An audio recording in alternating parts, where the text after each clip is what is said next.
This is the Secured Entrepreneur Show, and I'm your host, Aurorah Dey.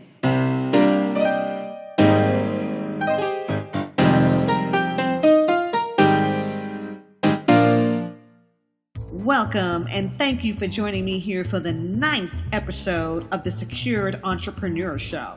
Today I'm going to talk to you about titling assets into your limited liability company. I continue to get a lot of questions from entrepreneurs who want to know how to either purchase real estate or transfer real estate that they personally own into their limited liability companies.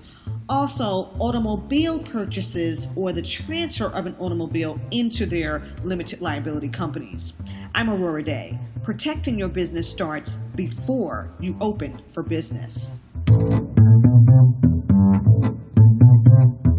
I'm always talking to you about the importance of having a solid and specific operating agreement. To start, if your limited liability company started with tangible assets or plans to have some tangible assets, you must have a section of the operating agreement called Title to Assets. Now, you don't have to call it that exactly, but you do need to have something that points to the intention set towards the assets that belong to your limited liability company. It should start with something like, all real property of this LLC will be held in the name of this LLC, not in the names of individual members. That's the first thing. Now, to purchase or transfer real estate and automobiles with your limited liability company, it has to qualify the very same way that you would if you made these kind of purchases in your own name.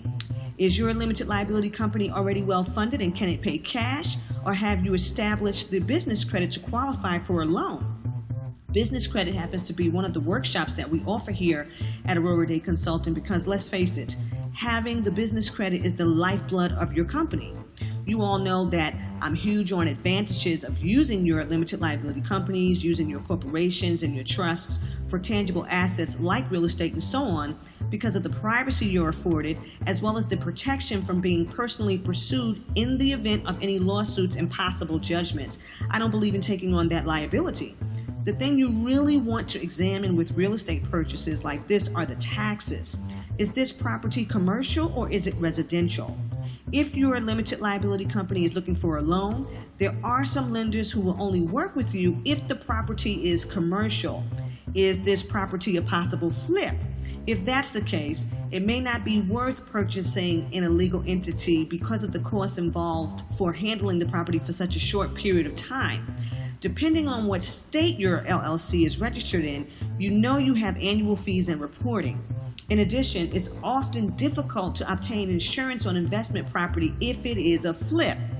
If you plan to have multiple properties, then of course you could create a holding company or a real estate trust. A holding company doesn't have any activities or operations. It simply holds assets.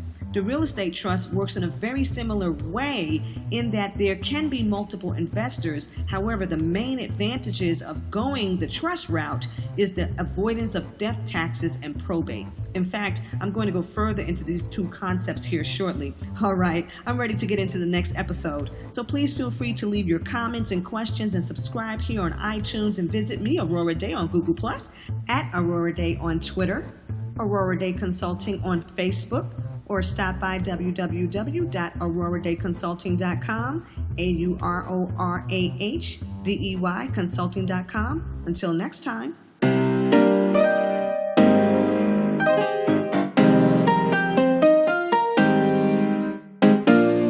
With Aurorah Dey, you are secured.